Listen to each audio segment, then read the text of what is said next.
Screaming Jenny. The old storage sheds along the tracks were abandoned shortly after the Baltimore and Ohio Railroad was built. And it wasn't long before the poor folk of the area had moved in. The sheds provided a sort of shelter, although the winter wind still pierced through the very crevices, and the small fireplaces that the poor constructed did very little to keep the cold at bay. A gentle, kind woman named Jenny lived alone in one of the smaller sheds. She had fallen on hard times, and with no family to protect her, she was forced to find work where she could take it, and whatever shelter was available to someone with so little money. Jenny never had enough to eat, and in the winter her tiny fire barely kept her alive during the cold winter months. Still, she kept her spirits up and tried to help out other folk when they were sick or needed food, sometimes going without just so another could eat. One cold evening in late autumn, Jenny sat shivering over her fire, drinking broth from a wooden bowl, when a spark flew from the fire and lit her skirt ablaze. Intent on filling her aching stomach, Jenny did not notice the flaming clothing until the fire had burnt through the heavy wool of her skirt and began to scorch her skin. Leaping up in terror, Jenny threw her broth over the flaming liquid, but the fluid did not do anything to douse this fire. In terror, Jenny fled from the shack and ran along the tracks, screaming for help as the flames engulfed her body. The station was not far away, and instinctively Jenny made her way for it, hoping to find someone to aid her. Within moments, her body was a glowing inferno, and Jenny was overwhelmed by the pain. Her screams grew more horrible as she stepped slower. She staggered blindly onto the tracks just west of the station, a ball of fire that barely looked human. In her agony, she did not see the glowing headlights of the train rounding the curve, or hear the screech of the brakes as the engineer spotted her fire-eaten figure and tried to stop. A moment later, her terrible screams broke off as the train mowed her down. Alerted by the whistle, the crew from the station came running as the engineer halted the train and ran back down the tracks toward poor dead Jenny, who was still burning. The men doused the fire and carried her body back to the station. She was giving a pauper's funeral and buried in an unmarked grave in the local churchyard. Within a few days, another poverty-stricken family had moved into her shack, and Jenny was forgotten. Forgotten, that is, until a month later when a train rounding the bend west of the station was confronted by a screaming ball of fire. Too late to stop, the engineer plowed over the glowing figure before he could bring the train to a screeching halt. Leaping from the engine, he ran back down the tracks to search for a mangled, burning body, but there was nothing there. Shaken, he brought his train into the station and reported the incident to the station master. After hearing his tale, the station master remembered the poor dead Jenny and realized that her ghost had returned to haunt the tracks where she had died. To this day, the phantom of Screaming Jenny still appears on the tracks on the anniversary of the day that she died. Many engineers have rounded that curve just west of the station and found himself face to face with the burning ghost of Screaming Jenny, as once more she makes her deadly run towards the Harper's Ferry station, seeking in vain for someone to help her.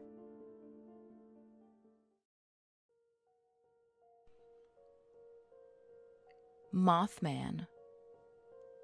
On November 12th of 1966, 5 men who were digging a grave at a cemetery near Clendenin, West Virginia, claimed to see a man-like figure flying low from the trees over their heads. This is often identified as the first known sighting of what was to become Mothman.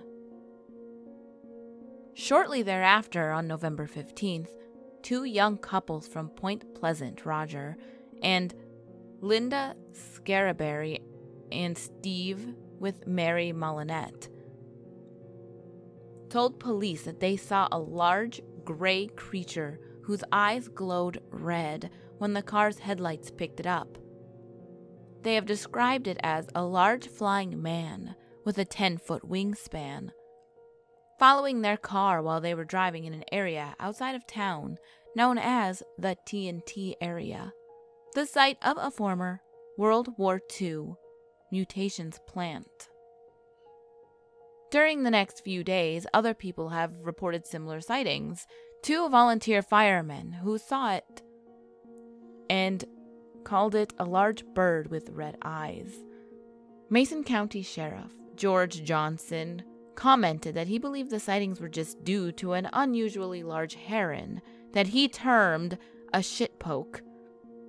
Contractor Noel Partridge told Johnson that when he aimed a flashlight at the creature in a nearby field, its eyes glowed like bicycle reflectors, and blamed buzzing noises from his television set and the disappearance of his German Shepherd dog on the creature.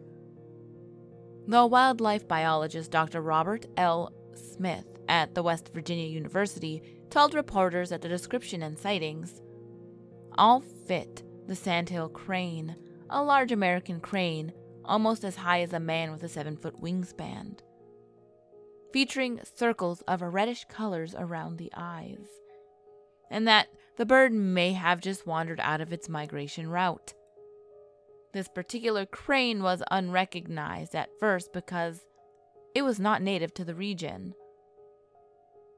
After December 15th, 1967, the collapse of the Silver Bridge and the death of 46 people, the incident gave rise to the legend once again, connecting Mothman sightings to the bridge's collapse. In 2016, WCHS-TV published a photo portraying Mothman, taken by an anonymous man while driving on Route 2. Science writer Sharon A. Hill proposed that the photo shown was a bird, perhaps an owl, carrying a frog or snake away, and wrote that there's zero reason to suspect that Mothman is as described in legend. There's just far too many more reasonable explanations. But that doesn't stop people from believing in the Mothman, and that he might be an omen for terror.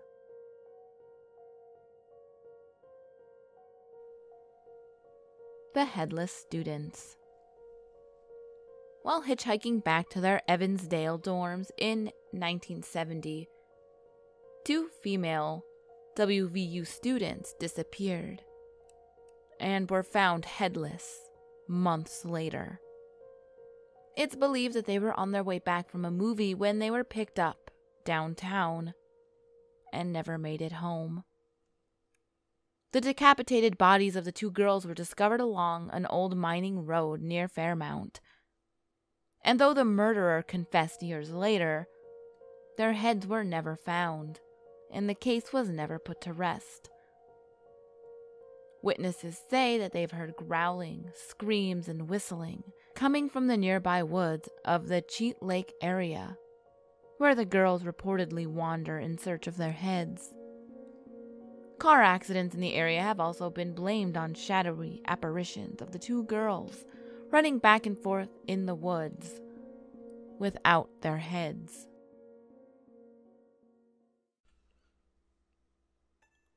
The Sodder children disappearance. While there are many mysteries within West Virginia, the disappearance of the Sodder children is perhaps the most brutal. On Christmas of 1943, the family of two Italian immigrants who settled in Fayetteville suffered an unimaginable tragedy. A fire had burned down their house to the ground. George and Jenny, the parents, and a few of their children managed to escape the flames. But that wasn't true for all the Sodders. 5 of their children, ranging between 5 and 14 years old, were lost. The children that were lost, there are some serious questions of how it happened. The official cause of death for the Sodder children was the fire, an electrical fire. But the Sodder family, many of its neighbors, and plenty more on the internet afterward, wholeheartedly disagree. What seemed like an incredibly unlucky tragedy might actually be part of a group of murders or kidnappings. George, as an Italian immigrant, harbored negative reviews of Benito Mussolini and his government. Some believe his outspoken criticism triggered the disaster at the hands of the mafia, who perhaps even kidnapped the children before the fire was even started. The evidence for this is in the lack of evidence of the children's death within the flames. Depending on the account of the story, there were no remains found of the children in the house fire. This opened a search conducted by the family along with some federal and state efforts, thinking at least some of the children may still be alive.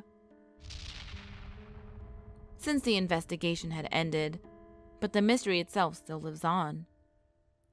Sylvia Sodder Paxton, the last of the surviving children, has continued her efforts in publicizing the mystery, in hopes that she soon finds the answer.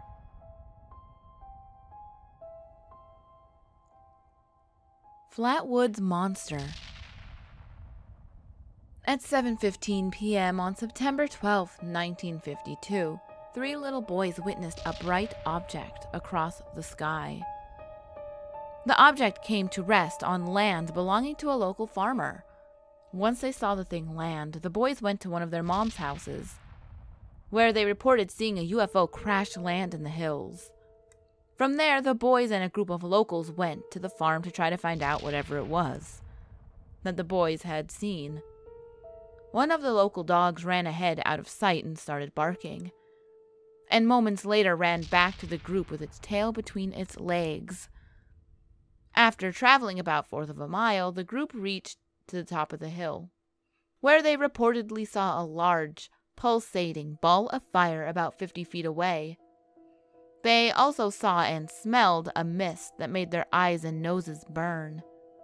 The farmer then noticed 2 small lights over to the left of that object and directed his flashlight towards them, revealing the creature, which was reported to have emitted a shrill, hissing noise before gliding towards them, changing direction and heading off towards the red light. At this point, the group fled in panic. Upon returning home, the mother contacted the local sheriff and the news reporter. The reporter conducted a number of interviews and returned to the site with the farmer later that night, where he reported that there was a sickening, burnt metallic odor that was still in the air. The sheriff and his deputy searched the area separately but found no trace of the encounter. Early the next morning, the reporter visited the site of the encounter for a second time and discovered 2 tracks in the mud, as well as traces of a thick black liquid. He immediately reported them as being possible signs of a saucer landing, based on the premise that the area had not been subjected to traffic for at least a year. It was later revealed that the tracks were likely those of a Chevy pickup truck driven by a local, who had gone to the site to look for the creature some hours prior to the discovery. After the event, investigators associated with the civilian saucer investigation obtained a number of accounts from witnesses who claimed to have experienced a similar or related phenomena. These accounts included the story of a mother and her 21-year-old daughter who claimed to have encountered a creature with the same appearance and odor a week prior to the September 12th incident. The encounter reportedly affected the daughter so badly that she was confined to a hospital for 3 weeks. They also gathered statements from the mother of the local farmer, in which she said that at the approximate time of the crash, her house had been violently shaken and her radio had cut out for 45 minutes. And a report from the director of the local board of education, in which he claimed to have seen a flying saucer taking off at 6:30 in the morning, September 13th, the morning after the creature was sighted.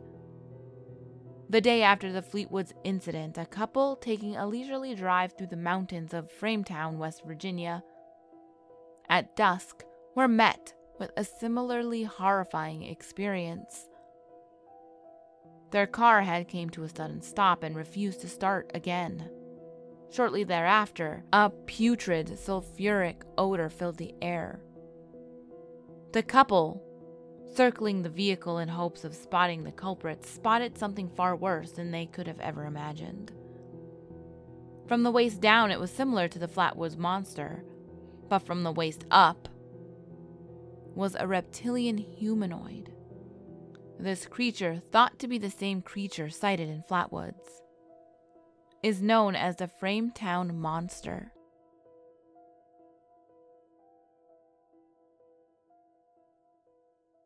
There's only a few more states left, ghouls. Are you so sad? A few more states until our state urban legends are done.